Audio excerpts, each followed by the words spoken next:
Hello there. Good Sunday morning to you. I have about a week's growth, something like that. Our brush this morning is my Plisson Maison de Barbier, or House of the Barber brush. Has a standard Plisson knot. Love this knot. This is the best synthetic knot for me that I have found. I've tried a lot of them. They're all pretty darn good, but I love this knot more than any of the others. So we're going to sit that in some water to warm it up and let it get wet. The soap tonight is from Yulay's Sherlock series. This is Mrs. Hudson. Yulay says the scent for this is honey, crumpets, flowers from Mrs. H's garden, including rose, jasmine, lavender, and black tea. And this is a lovely scent. I get the jasmine really well, and the rose, they work together really nice, but the honey gives it almost a kind of a scent of beer. I know a lot of people go, what's he talking about? Maybe when they smell this. But that's kind of what I get. And I get that cookie kind of, cakey kind of, crumpet kind of thing as well. But the jasmine is, the jasmine and the rose are lovely in this. So let's go ahead, and I'm going to put a little bit of water on it.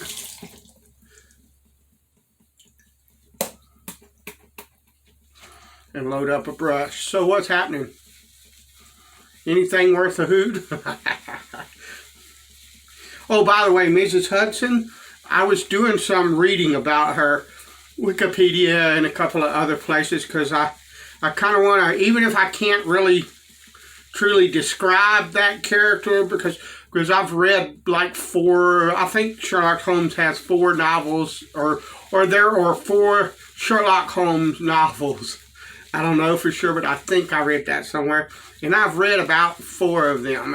And I like him, but I'm not a huge fan. I don't know all the intricate details of the character and all the different character arcs in the movies, the books, the short stories, and all of that. I'm not that much of a fan that I know all of that. So, even if I can't articulate to you that character really well, I like to try to kind of understand. Mrs. Hudson was, in the storyline, she was Sherlock Holmes' landlady, and I read somewhere that she came to admire and like Holmes because he helped to convict her husband of a double murder. So, women, what can you do? You can't live with them, and you can't shoot them. Well, you can shoot them, but then guys like Sherlock Holmes will come along, put you in prison. So, anyway, and bear with me, I chose a straight razor this morning, but I can already kind of tell that's probably not best. I'm gonna try it. Hopefully I won't be, showing up to church with a nasty gash on my face. Wish me luck. If I have to, I have a Schick injector sitting on the counter right here, and I will switch to that if I feel like I need to. That's the score. That's going to be the score with me going forward. I believe I probably said it before, but I'm dealing with those issues, and I'm going to end up having to do what is safe for me. And If that means that I have to switch, love it. If that means that I have to switch in the middle of the shave to another razor, then I will. The razor, hopefully tonight, is my Genco Seneca Chief. This is a square point razor, but it's the only razor that I own that's a square point that I intentionally have to mute the tip on. Otherwise, this razor will cut me wide open. It does not play.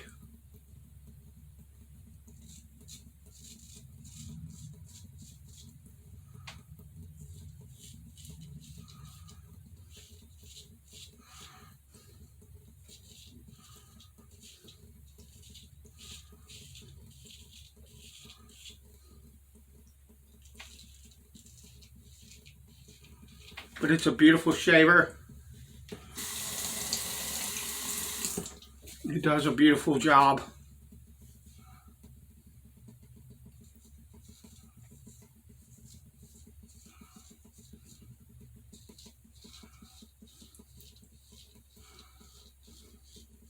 So we were down to, they say, 24 last night. I believe it because my thermometer, when I got up, said 27.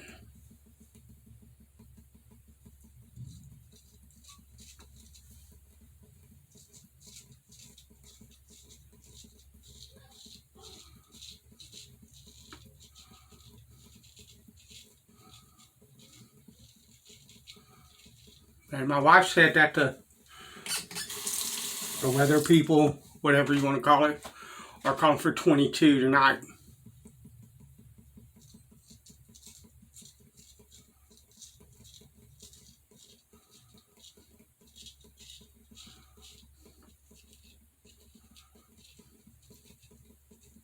So I heard them announce about 3 weeks ago that winter was over.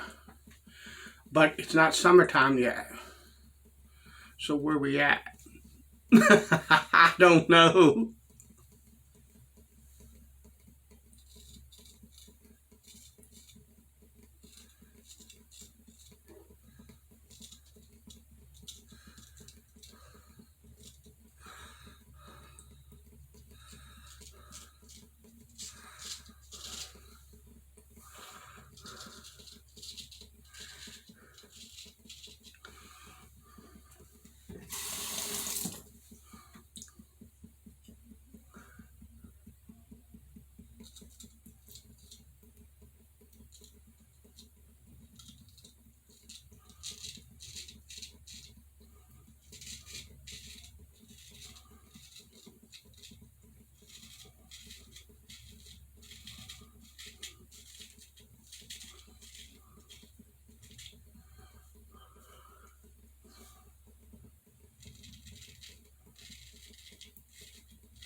Lovely. That's all right. You just got to be careful.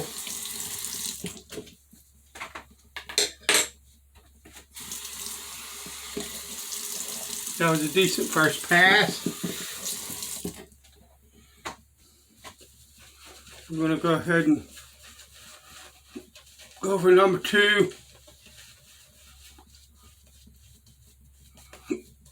That's a lovely scent.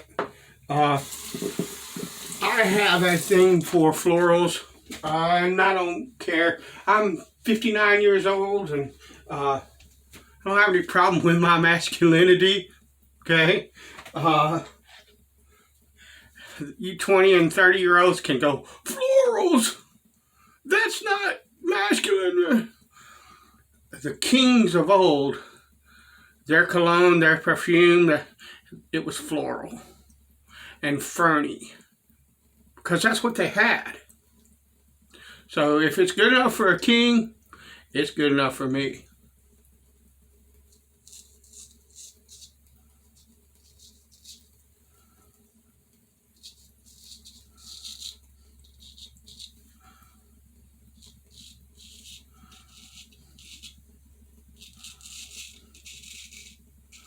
Lovely.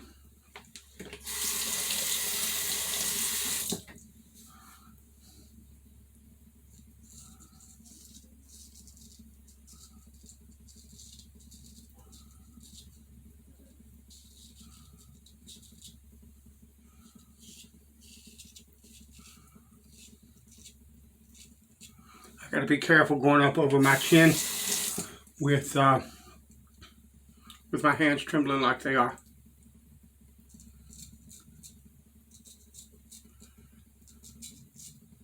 You might say to me, why don't you just switch to these, you know?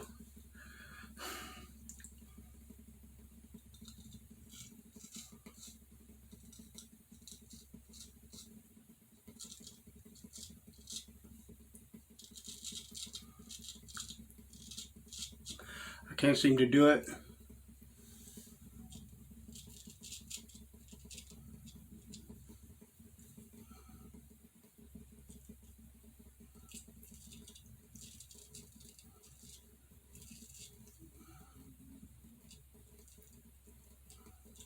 Yeah, that's not going to happen. Not today.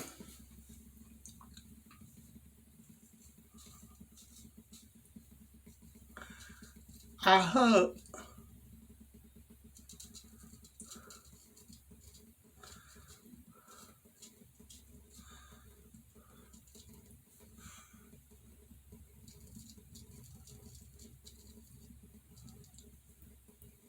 I hope maybe as you see what I'm dealing with, you begin to understand that, and how, I alter how I shave to protect myself.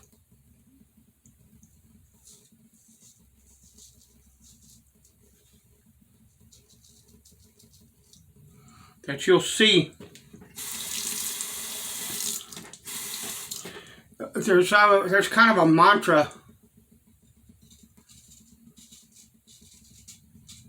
out there of what you're supposed to do, how you're supposed to shave, and people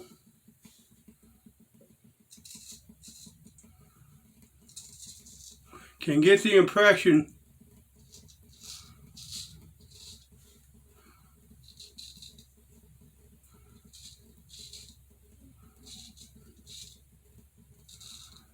that it's some kind of law that you must do it this way or that way. And what I would say to you is that all of that stuff is basically just guidelines and ways in which someone might describe to someone who has never wet shaved before the process to do so. None of that is written in stone. You will find of almost anything that you can think of. The most individual thing about wet shaving, and I've got some spots I missed, but the most individual thing about wet shaving is your face.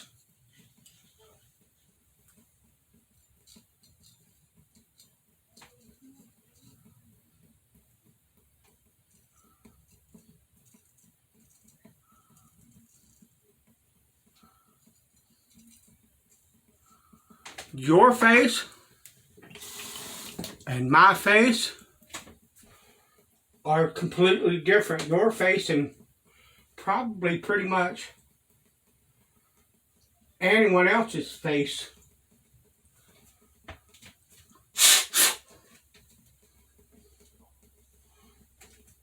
are not the same.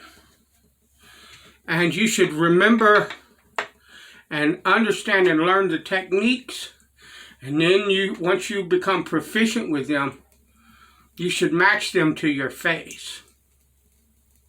And what your face needs and what you need to be safe and get a clean shave. This is the matching aftershave. I think this is probably going to be the bomb. I bring the love. Oh, yeah. Oh, man. That's flipping outstanding. Whew, all right. I'm going to smell good in church today. Thanks for watching. Bless you. I'll talk to you later.